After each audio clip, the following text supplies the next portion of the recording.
Hello student, कैसे हैं आप सब लोग। मैं किशोर सर फिर से आपके लिए आपका नया टीएमए का सॉल्यूशन लेके आया हूं। और आज का जो हमारा सब्जेक्ट है वो है हमारा पेंटिंग क्लास 10th के लिए। और जो स्टूडेंट्स अप्रैल और अक्टूबर में अपने एग्जाम देने वाले हैं, ये टीएमए उन स्टूडेंट्स के लिए है जो अप्रैल में पेपर देंगे, उनको भी यही टीएमए बनाना है। और जो स्टूडेंट्स अक्टूबर में एग्जाम देने वाले उनको भी यही टीएमए बनाने वाले, इन्हीं में से ही आने वाला है। तो आप सभी स्टूडेंट्स इस बात का विशेष ध्यान रखेंगे कि आपको जो टीमें बनाने हैं वो आपको अच्छे तरीके से बनाने हैं। आपकी राइटिंग नीट एंड क्लीन हो, साफ साफ लिखें, सुंदर सुंदर लिखें। जितना अच्छा आप लिखेंगे उतने ही अच्छे मार्क्स आपको टीएमए के मिलेंगे। और सबसे इंपॉर्टेंट बात है कि आपको क्वेश्चन ब्लैक पेन से लिखना है और आंसर आपको ब्लू पेन से लिखना है, जैसे कि मैंने अपने वीडियो में दिखाया है। जैसे कि देखिए स्क्रीन पर देख रहे हैं आप, उसी प्रकार से आपको टीमें बनाने हैं। उससे पहले एक बात और कहना चाहूंगा कि आपको एक फ्रंट पेज बना लेना है। जैसे कि मैं स्क्रीन पर दिखा रहा हूं, ये आपका टीएमए का फ्रंट पेज है। और इसी टीएमए के पेज को आपको फिल करने के बाद आपको सभी टीएमए के फ्रंट पेज पर लगा देना है। उसके बाद उन सभी टीएमओ का आप पीडीएफ क्रिएट करेंगे और फिर उसको अपलोड करेंगे। ये सभी चीजें मैं अपनी नेक्स्ट वीडियो में बताने वाला हूँ। सबसे पहले आप अपने सभी टीएमए को क्रिएट कर लें और रख लें। उसके बाद हम बताएंगे किस तरीके से उसको अपनी वेबसाइट पे अपलोड करना है, जो हमारी एनआईएस की जो वेबसाइट है, जो आपके लॉगिन आईडी पासवर्ड से खुलेगी। मैं किशोर सर अपने YouTube channel Sharda institute one में आपका स्वागत करता हूं। अगर आप मेरे इस चैनल को पहली बार देख रहे हैं तो इसको आप सब्सक्राइब करें, लाइक करें और शेयर करें और बेल आइकन पर क्लिक करना ना भूलें, जिससे कि मेरे मोस्ट इंपोर्टेंट जो वीडियो हैं उनका नोटिफिकेशन आपको सबसे पहले मिल जाए। और इसके साथ ही अपने फ्रेंडों को, अपने दोस्तों को शेयर करें, उनको भी इसका फायदा हो सके और वो भी अच्छे नंबरों से पास हो सके। चलिए देर न करते हुए अपने टीएमए को डिस्कस करते हैं कि किस तरीके से हमें क्वेश्चंस करने हैं, क्या क्या सावधानियां बरतनी है। चलिए देखते हैं। देखिए स्क्रीन पर ये हमारा जो टीएमए है वो हमारा पेंटिंग का है और इसमें आपको 6 क्वेश्चन दिए गए, जैसे कि हम पहले डिस्कस कर चुके हैं। मैंने अपने पिछले वीडियो में भी आपको बताया है और इसमें भी उसी प्रकार से हमने इसको सॉल्व किया है। देखिए क्वेश्चन नंबर 1, इसका मैंने बी पार्ट लिया है। इसमें 2 ऑप्शन आते हैं, ए और बी, उसमें से हमें एक करना होता है। तो हम बी को डिस्कस करते हैं। फर्श की सजावट से संबंधित 2 लोकप्रिय लोक कला रूपों की तुलना करते हुए 2 विशेषताएं बताइए। उत्तर, फर्श की सजावट से संबंधित 2 लोकप्रिय लोक कला रूप हैं मधुबनी कला और रंगोली। तो उन दोनों को हम अलग अलग डिस्कस करते हैं। देखिए पहले हम मधुबनी के बारे में देखते हैं। नंबर 1, मधुबनी कला। यह बिहार में पारंपरिक लोक कला है जिसमें प्राकृतिक रंगों का प्रयोग कर जटिल ज्यामितिक और प्राकृतिक चित्र बनाए जाते हैं। इसमें पौराणिक कथाएं और प्राकृतिक तत्वों का अधिक चित्रण होता है। इसी प्रकार रंगोली के बारे में देखते हैं। रंगोली यह पूरे भारत में त्योहारों और शुभ अवसरों पर बनाई जाती है। रंगोली में मुख्य रूप से रंग बिरंगे जो पाउडर है और फूलों का प्रयोग कर आकृतियां बनाई जाती हैं। इनमें ज्यादातर सरल और सुंदर डिजाइन बनाई जाती हैं और काफी अच्छी डिजाइनें इसमें बनाई जाती हैं, जो कि आप फर्श पर बनाते हैं रंगोलियां। ज्यादातर देखा गया है फेस्टिवल जैसे दिवाली हो गई या होली हो गई, ऐसे अनेक फेस्टिवल है जिन पर ये रंगोलियां बनाई जाती हैं। इनकी विशेषताएं, मधुबनी कला में चित्रों की जटिलता और विस्तार होता है, जबकि रंगोली में सरलता और रंगों का खुला प्रयोग होता है। मधुबनी दीवारों पर और कैनवस पर स्थायी होती हैं, जबकि रंगोली अस्थायी होती है और जमीन पर बनाई जाती है। उसी प्रकार क्वेश्चन नंबर हम सेकंड को देखते हैं और इसमें मैंने ऑप्शन ए लिया है। किसी भी प्रभाववादी शैली के कलाकार की पेंटिंग का वर्गीकरण इसकी 2 विशेषताएं देते हुए करें। उत्तर, प्रभाववादी शैली की पेंटिंग्स में मुख्य रूप से 2 विशेषताएं होती हैं, जो कि इस प्रकार की दी गई है। देखिए हम इसको डिस्कस कर लेते हैं। ए, प्रकाश और रंगों का खेल।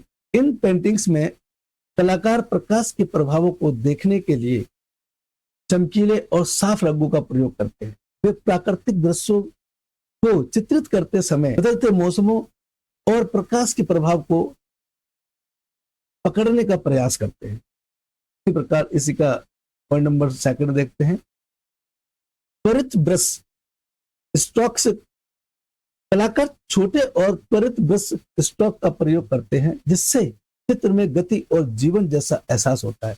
यह स्ट्रोक्स विस्तार पर कम और दृश्य के संपूर्ण प्रभाव पर अधिक ध्यान देते हैं। ये पॉइंट 3 नहीं है, ये 2 ही है, ये 3 गलती से लिखा गया, तो आप इसको 2 के साथ ही जोड़कर करें। उसी प्रकार क्वेश्चन नंबर हम 3 को देखते हैं, इसका मैंने ऑप्शन बी लिया है। तो आप क्वेश्चनों को उसी प्रकार लिखें जैसे मैंने लिखा। फुलकारी शब्द की व्याख्या कीजिए तथा कला के रूप में प्रयुक्त एक रूपांकन का वर्णन कीजिए। उत्तर देख लेते हैं। फुलकारी पंजाब की एक पारंपरिक कढ़ाई कला है जिसमें रंग बिरंगे धागों से फूलों और ज्यामितिक आकारों की बुनाई की जाती है। फुलकारी का अर्थ है फूलों का आकार। इसमें मुख्यतः चुनरी, दुपट्टे और ओढ़नी पर किया जाता है। इससे डिजाइन में फूलों, पत्तियां, बेल, बूटों आदि का समावेश होता है जो बहुत ही बारीकी और सुंदरता से बनाए जाते हैं। फुलकारी के एक रूपांकन में ज्यामितिक आकार का प्रयोग कर बेल, बूट के साथ चमकदार रंगों का इस्तेमाल होता है जो इसकी पारंपरिक सुंदरता को काफी बढ़ा देता है। उसी प्रकार क्वेश्चन नंबर 4 को देखते हैं, इसका मैंने ऑप्शन ए लिया है। एक उदाहरण के साथ जैन लघु चित्रकला को अपनी द्वारा बनी चित्र सहित प्रस्तुत कीजिए। देखिए इसमें एक जैन द्वारा बनाई गई एक चित्रकला दी गई है जो कि काफी सुंदर और अद्भुत है। देखिए किस तरीके से इसको दिखाया गया है। अगर ये आपसे नहीं बनती है तो आप इसको गूगल क्रोम से डाउनलोड कर सकते हैं। उसमें आपको गूगल क्रोम में जाकर जैन लघु चित्रकला टाइप करेंगे तो वहां से इसको आप डाउनलोड करके और प्रिंट आउट निकलवा के अपनी फाइल में इसको चिपका सकते हैं। चलिए इसके बारे में हम लोग थोड़ा पढ़ लेते हैं। देखिए जैन लघु चित्रकला भारतीय चित्रकला की एक महत्वपूर्ण धारा है जो जैन धर्म के सिद्धांतों और कथाओं को चित्रित करती है। इसका विकास मुख्यतः 11वीं से 15वीं शताब्दी के बीच हुआ। इन चित्रों में धार्मिक ग्रंथों की कथाओं, तीर्थकरों के जीवन और जैन धर्म के विभिन्न संस्कारों को दर्शाया जाता है। चित्रकला में लाल, नीले, स्वर्ण और सफेद रंगों का व्यापक उपयोग होता है। इसमें रेखाओं की सूक्ष्मता और रंगों की चमक का विशेष महत्व है जिससे चित्रों में गहराई और सुंदरता आती है। इन चित्रों में जैन साधुओं को ध्यान मुद्रा में दिखाया गया है जो एक विशाल वृक्ष के नीचे बैठे हैं। पृष्ठभूमि में जैन मंदिर और प्राकृतिक दृश्य जैसे नदियां और पर्वत भी दिखाए गए हैं। चित्र की सीमा पर एक पारंपरिक पुष्पाकृतियां बनाई गई हैं जो इस कला की विशेषता है। इस प्रकार की चित्रकला न केवल जैन धर्म की आध्यात्मिकता को दर्शाती है बल्कि भारतीय संस्कृति धरोहर का महत्वपूर्ण हिस्सा भी है। एक क्वेश्चन हमारे और कंप्लीट हो चुके हैं। अब क्वेश्चन नंबर हम 5 को डिस्कस कर लेते हैं। इसमें मैंने ऑप्शन इसका ए लिया है। कल के संदर्भ में इंप्रेशन शब्द का क्या अर्थ है? कुछ उदाहरण के साथ रेखांकित कीजिए। उत्तर, इंप्रेशन शब्द का अर्थ संदर्भ और परिस्थिति के अनुसार बदल सकता है। सामान्यतः इसका अर्थ किसी चीज के बारे में उत्पन्न धारणा, छवि या प्रभाव से होता है। यह वह अनुभव या भावना होती है जो किसी व्यक्ति, वस्तु या घटना के बारे में पहली बार संपर्क में आने पर मन में बनती है। उदाहरण के लिए जब आप पहली बार किसी नए व्यक्ति से मिलते हैं तो उसकी बातचीत, पहनावा और व्यवहार के आधार पर आपके मन में उसके बारे में एक धारणा बनती है। यह धारणा उस व्यक्ति का पहला इंप्रेशन कहलाता है। यदि वह व्यक्ति अच्छे कपड़े पहने हुए है और विनम्रता से बात करता है तो उसके मन में सकारात्मक इंप्रेशन बनेगा। इसी तरह किसी नई जगह पर यात्रा करने पर वहां की साफ सफाई, सुंदरता और वातावरण भी आपके मन में उस जगह के बारे में एक इंप्रेशन बनाते हैं। जैसे अगर आप किसी नगर में जाते हैं, वहां की सड़कों की स्वच्छता और लोगों के व्यवहार से प्रभावित होते हैं तो उस शहर का इंप्रेशन आपके मन में अच्छा बनेगा। इस प्रकार इंप्रेशन किसी एक व्यक्तित्व, वस्तु या स्थान के प्रति मन में उत्पन्न छवि या विचार को दर्शाता है। यह आमतौर पर पहली बार मुलाकात, अनुभव या संपर्क से उत्पन्न होता है और कई बार यह स्थायी भी हो जाता है, जिसको निकालना या भूलना बड़ा मुश्किल होता है। ये हमारे क्वेश्चन 5 कंप्लीट हो गए हैं और इसी प्रकार हम क्वेश्चन अपना 6 करेंगे, जो कि हमारा लास्ट क्वेश्चन है। विभिन्न लोक कला रूपों के आधारित तस्वीरों को इकट्ठा करें और चलिए क्वेश्चन नंबर 6 को हम डिस्कस कर लेते हैं।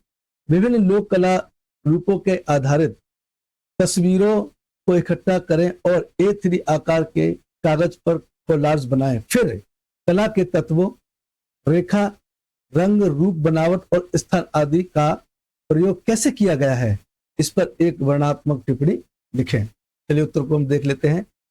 वैसे हमने इसका ऑप्शन डी लिया है, उसी को हम डिस्कस करेंगे।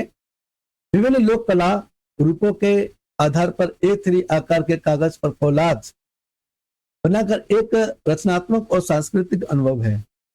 कोलाज में भारत की विभिन्न लोक कला शैलियां जैसे मधुबनी, पारली, पिछवाई, कालीघाट, गोंड और पट्टचित्र आदि तस्वीरों का उपयोग किया जा सकता है। इन तस्वीरों को एकत्र कर उचित तरीके से A3 पेपर पर सजाना होता है ताकि हर कला का अलग अंदाज और विशिष्टता झलक सके। कला के तत्वों का प्रयोग, कला के तत्वों का उपयोग करते हुए कोलाज में रेखाओं का सुंदर संयोजन देखा जा सकता है। जैसे मधुबनी में बारीक और जटिल रेखाएं होती हैं, उसी पारली में साधारणतः और सरल रेखाओं का प्रयोग होता है। इसी तरह गोंड कला में जटिल रेखाओं के माध्यम से आकृतियां बनाई जाती हैं।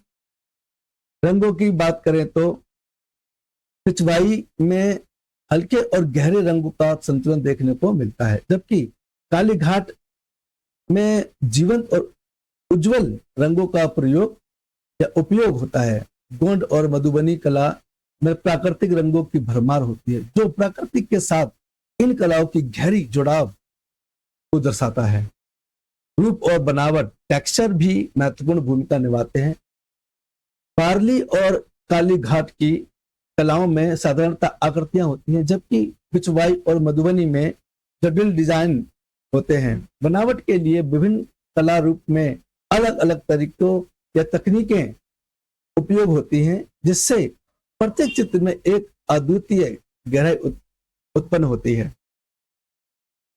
स्थान का उपयोग भी महत्वपूर्ण है, क्योंकि हर लोक कला का एक खास स्थान और पृष्ठभूमि होती है। जैसे पारली आदिवासी जीवन को दर्शाता है, जबकि कालीघाट कला शहरी जीवन और कथाओं पर आधारित होती है। इस कोलाज के माध्यम से विभिन्न कला रूपों में तत्वों का अध्ययन करने पर हम समझ सकते हैं कि जैसे यह सभी तत्व, रेखा, रंग, रूप, बनावट और स्थान आपस में मिलकर प्रत्येक कला रूप की विशिष्टता और सुंदरता को परिभाषित करते हैं। इस प्रकार हमारे सभी क्वेश्चंस कंप्लीट हो गए हैं। 6 के 6 कंप्लीट हो चुके हैं और आपको बिल्कुल इसी तरीके से बनानी है। और जैसा कि मैंने आपको पिछली वीडियो में भी बताया है और मेरे बाकी वीडियो में भी देखने को मिलेगा आपको कि मैंने जो राइटिंग है उस पर काफी जोर दिया है। और आपसे भी मैं बात करूं कि आपकी राइटिंग नीट एंड क्लीन हो, साफ साफ, सुंदर सुंदर, अच्छा अच्छा लिखें, खुला खुला लिखें, कटिंग बहुत कम करें, और हो रही है तो उसको ज्यादा ना करें, हल्का सा एक स्टिक कर दें, बस ज्यादा उसको रब नहीं करना है तो थोड़ा भद्दा लगता है। तो इस बात का विशेष ध्यान रखेंगे। जितनी अच्छी आपकी राइटिंग होगी, जितना साफ साफ आपका ये में होगा, उतने ही अच्छे मार्क्स आपको मिलेंगे। तो आप जल्दी से इनको कंप्लीट कर लें। अगर आपको मेरा ये वीडियो पसंद आया हो तो आप इसको सब्सक्राइब करें, लाइक करें, शेयर करें और कमेंट जरूर करें और बेल आइकन पर क्लिक कर दें, जिससे कि आपको मेरे नए वीडियो का नोटिफिकेशन पहले मिल जाए। तो चलिए फिर मिलते हैं नेक्स्ट वीडियो में, तब तक के लिए टेक केयर, बाय बाय, जय भारत, जय हिंद।